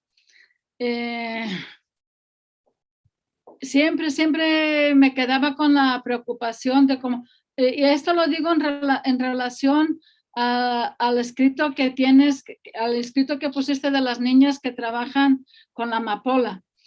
Siempre la reflexión mía era cómo la desigualdad, o sea, dentro del tema de la igualdad, la desigualdad de estos trabajos que hay en estos lugares y de esta falta de economía en cuanto a dinero líquido y el modo de vivir de esas personas y el modo de interactuar con su ambiente. Y siempre eso lo he tenido presente. Ahorita me lo recuerdas con el escrito de las tortugas y con el escrito de estas muchachas que trabajan la amapola. Y sinceramente considero que estamos en un momento histórico único en México, que se está dando visibilidad a todo tipo de personas que vivimos en este país. Eso es lo que quiero decir. Que no está tan dramática la situación como pudiéramos pensar y que esta guía precisamente da los primeros pasos. Siempre yo la veo bien esta guía porque es para empezar a caminar, es para avanzar, para poner en la mesa el tema que estamos poniendo nosotros, pero fíjense bien, en este equipo que somos 25 o 26 personas, más personas pudieran no entendernos el lenguaje que estamos usando. Y sin embargo, esta guía considero que es muy entendible. Entonces, estamos en un buen momento en el país. La igualdad fundamental, fíjense bien, es que tengamos lo básico de la cuarta transformación y de este nuevo régimen. ¿Cuál es la preocupación? Poner al ser humano en el centro. ¿Y qué necesita el ser humano? Necesita comer, primero, la vida, como dice el doctor Dussel. Si no tenemos la vida, ya lo demás, comer para tener la vida, la salud, la vivienda, la educación. Eso es lo que estamos ahorita en este momento reafirmando en el país. Y esta guía nos hace poner en la mesa todos esos temas que como seres humanos, para crecer en ellos, necesitamos ponernos en la mesa. Y hoy he hablado en la tribuna sobre la dignidad humana a raíz del tema de la homofobia, la lesbofobia, los temas que ayer fue Día Internacional. Y los derechos son una barrera contra la impotencia. Me dan el poder de autoafirmarme. Por eso son una barrera contra la humillación. Entonces necesitamos trabajar en eso. Es cuanto, gracias. Gracias, muchas gracias, Francisca y Rita, y después volvemos con... Bueno, yo quería decir, y bueno, la señora Francisca también lo trajo un poquito. Quería decir que Vania nos recordó uno de los grandes problemas, ¿no?, que tenemos los estudiantes y profesores de filosofía, que es justamente cuál es el límite o el punto donde se toca la reflexión teórica con la práctica, ¿no? O sea, pareciera que solamente reflexionar sobre ciertos conceptos fuera suficiente para transformar el mundo, pero pues no, resulta insuficiente porque también tenemos que hacer cosas como lo que decías tú, Vania, ¿no? Ese compromiso que hay en ir desde tu lugar, que sí tiene privilegios respecto a los derechos que no están garantizados a otras personas y que al contrario se les vulneran a diario, pero al mismo tiempo pues escuchar y narrar su historia desde sus propias palabras pues es un gran compromiso. Entonces eso me hacía preguntarme un poco de nuevo sobre el tono de la guía. Voy a tomar el nombre que Aide le puso de guía cosmoética, porque estoy completamente de acuerdo contigo y Senia ya lo señalaba como, y lo dijo ahorita, la ingeniera Francisca dijo, se trata de poner al ser humano en el centro, y yo digo que ya no estamos en el momento donde poner al ser humano en el centro, porque justo eso nos ha llevado a la catástrofe. Pero bueno, ese es otro tema. Pero a lo que voy es, ¿cómo debería ser esta guía que pretenda al mismo tiempo invitar a la reflexión y al diálogo al interior de las familias, entre amigos, entre comunidades, y al mismo tiempo a la acción? Entonces, bueno, me quedé pensando eso respecto al comentario de Vania. Muchas gracias, Rita. No sé quién empieza, si Vania o Aide, quien quiera responder. Ay, creo que no veo a Aide en el cuadrito primero, pero como gracias, Rita, por la provocación también, porque es eso, cuando nosotros estamos acercándonos a los otros, pensamos en que es insuficiente. Pienso en el último viaje que pensé en esto, que fue en la comunidad de Ayagualtempa, en José Joaquín de Herrera, que la policía comunitaria se vio obligada a armar o a hacer esta demostración mediática, porque básicamente no son niños soldados, son niños, pues son niños que no tienen la posibilidad de salir, de ir a la escuela y entonces me retomo este ejemplo como para pensarme a mí como un ser que transita de escribir o de contar o documentar una situación compleja, a cómo me posiciono para que en mis hechos esto vaya de manifiesto y quede como este compromiso.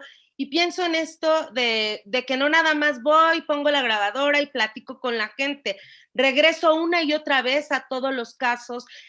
Pienso que hasta que no encontremos a los 43, pues mi compromiso como periodista va a estar siguiendo este caso, estar con pues esta verdad histórica, tenerla como referente de lo que debo investigar, porque obviamente que es una mentira histórica, pero que más allá de que yo pueda desacreditar las palabras de Murillo Karam, pues mis hechos tienen que ver con la investigación, con el compromiso de leer los informes, de saber desde donde yo me posiciono cuál sería la mejor forma que mi conocimiento y que mi experiencia vivencial, que a veces es lo que más he valorado de ser periodista, esta necesidad de ir a las comunidades o de hablar con otras y otros, pero que también edifica el periodismo al que yo aspiro, porque no va nada más en lo teórico, que tiene que ser también teórico. Yo tengo que escucharlas, tengo que escucharlos, anoté un montón de autoras que para mí son desconocidas, y si no empezamos con este compromiso otra vez, y perdón que quizá ya retomé bastante esto de individual, porque no es un sentido individual al que los quiero convocar o al que yo misma como periodista interpelo a otros colegas o tenemos estos diálogos. tiene que ver con este sentido de cómo nos vemos en colectivo, pero desde la primera persona, que es donde vamos a aportar. Y entonces creo que no es ningún consejo, porque cada quien se posiciona desde donde puede, pero también esta parte de poner al ser humano en el centro, coincido con Rita, ha sido problemática, porque además de que yo trabajo con personas y obviamente toda la gente que ven ustedes en mis historias, en mis crónicas, son personas, pues nos refieren a sentimientos, a emociones, nos refieren a cuestiones más complejas que no tienen que ver con el ser humano, que tienen que ver con la naturaleza, que tienen que ver con otras situaciones que no estamos considerando, y me parece necesario que para hablar de palabra, para hablar de verdad, tenemos que quitarnos del centro y ver los problemas que nos están rebasando, y eso cada una, como pues en mi caso como periodista, como diferentes actores, tenemos que problematizarlo y tratar de sistematizar nuestras experiencias vivenciales de los conocimientos y ser muy receptivos a los conocimientos que los otros y las otras nos aportan. Y creo que esto es clave, porque a veces veo como que se cierran pues las personas que están construyendo, pues entre una buena intención, otro diálogo colectivo, porque nos quedamos en la misma, ¿no? Y se vuelve algo circular del que no logramos salir, porque justamente no tenemos esta autocrítica de revisar primero nuestros conceptos y nuestras construcciones para poder dialogar con las y los otros. Y bueno, para cerrar y retomar algunas cosas, porque se han dicho muchas cosas y eso es lo bueno, y muy, muy ricas todas. Pilar, me ha gustado mucho cómo lo has dicho.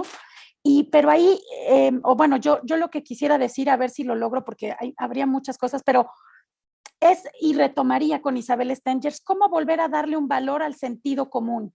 Me gustó mucho cuando Pilar dijo, la denuncia es solo una forma de la palabra verdadera. Entonces, plantearnos realmente en qué consiste la palabra verdadera, porque también lo conecto con la rica intervención de Jorge, donde él dice que muchas veces, y es cierto eso, existe mentira por exceso de verdad. Pero yo ahí diría que, ojo, porque quizás más bien por exceso de información, y donde también hay mentiras. Cuando decimos es que la mentira, pero a veces, bueno, no sé si llamarle mentira, pero hay mentiras productivas o creativas como la ficción, que es para mí fundamental también en todo esto. Entonces, quizá, y ahí en esto de Isabel Stengers y darle sentido al sentido común, ella en una entrevista dice, es que se nos ha dicho, y ojo que eso no nos pase con este dispositivo de pensar, y dice que a la gente siempre se le ha espetado es ¿por qué piensa así? ¿Por qué usted no sabe lo que dice? A usted le faltan buenas razones y se lo vamos a demostrar. Esa cuestión nos tendría que llevar más que a discrepar, a quizá plantearlo en forma de pregunta. Yo ahí vuelvo a esta idea de...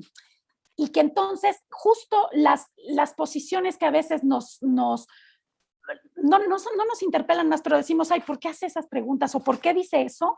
Ahí es donde tenemos que buscar la conexión, no en donde sí estamos de acuerdo. O sea, sino preguntarnos más bien en términos, como también lo señaló Francisca, por el sentido común de la gente, que está muchas veces provisto con otros conceptos que justamente nosotros desconocemos. Y entonces iría a que la cosmopolítica tiene que ver con una ecología de prácticas que ponen en entredicho ciertos dispositivos que reproducimos, por supuesto, en la academia, en el periodismo. O sea, no hay lugar, a lo que yo voy, y creo que también tiene que ver con la cosmopolítica, es no hay lugar de la pureza. Es decir, todos tenemos un punto ciego y también todos tenemos, ahora sí que, sí, una cosa acotada, por más que la pensemos mucho más amplia. Entonces, y justo ella, Isabel Stengers, y entonces dice que después de eso lo que pasa es que, claro, vienen las supuestas masas que le parecen hacia el poder a recriminar, a decir, y se dice, es que esto fue ya un exceso de democracia, mira lo que pasa, ¿no? Y ahí es donde yo volvería que la palabra verdadera para mí sería lo que nos conecta y la mentira realmente lo que nos desvincula. Y eso entonces no está dado de una vez y para siempre, sino que también es contextual e histórico. Y pues bueno, yo apuntaría, y ahora sí, con eso cierro, a esta idea de Stengers de poner la mesa para una fábrica del porvenir.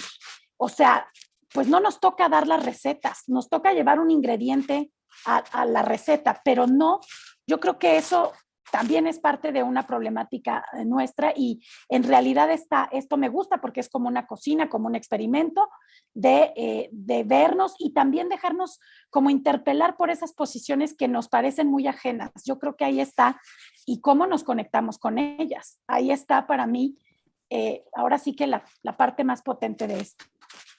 Muchísimas gracias. Eso lo dijimos de la sesión 0, hablamos de cosmopolítica como lugar para fecundar las diferencias. Y aquí la explicación que dio Francisca está muy bien, porque ella lo que dice, me permito leerlo, Francisca, es que poner al ser humano en el centro de las políticas públicas y no a los grandes corporativos y protección de sus garantías.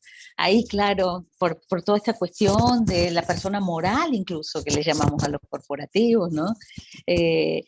Creo que nos queda muchísima tarea, se van tejiendo, y te agradezco muchísimo, Aide, que hayas tejido con tanto amor palabras pasadas y palabras que nos están esperando, porque Pilar trajo con lo de la verdad subjetiva del testimonio, pero su potencia de transmisibilidad, algo que acaba de rescatar en otro sentido de la palabra Aide, que es la ficción. O sea, la ficción, cuando es veraz, puede llegar a decir mucho más que lo que cualquier verdad positivista logre describir. Y Jorge, pero también José y también Pilar trajeron ahí un tema que creo que lo estamos rondando todo el tiempo, y es el de la legalidad y la legitimidad, ¿no? Como muchas veces con el espejismo de la legalidad se pierde lo legítimo, y la palabra justo ahí entra con toda su potencia y sus promesas. Entonces, me parece que, bueno, así seguimos, pasito a paso, vamos armando nuestra comunidad de pensar juntos y en voz alta, y bueno, cada día vamos aprendiendo de los otros. Les agradezco muchísimo. En la próxima sesión vamos a discutir los 2 puntos que siguen con Jorge Rodríguez y con Fabricio Mejía Madrid. Van a dialogar ellos dos. Las lecturas son un poco extensas, entonces les recomiendo que empiecen a leerlas desde ahora. No se asusten que hay un libro completo, pero es un solo capítulo, pero de todo modo extenso, sobre la fraternidad. Entonces, les pido por favor a los chicos que desde ya pongan ya a disposición las lecturas de la próxima sesión, y nos estaríamos viendo, a no ser que alguien tenga algún anuncio más que hacer. José, Aide o Vania quieran decir algo más. Y bueno, les agradecemos muchísimo, abrazo a todos y nos vemos el martes que viene. Muchísimas gracias a las 2 y a todos. Gracias, adiós. Hasta pronto, hasta el martes. Chao, chao.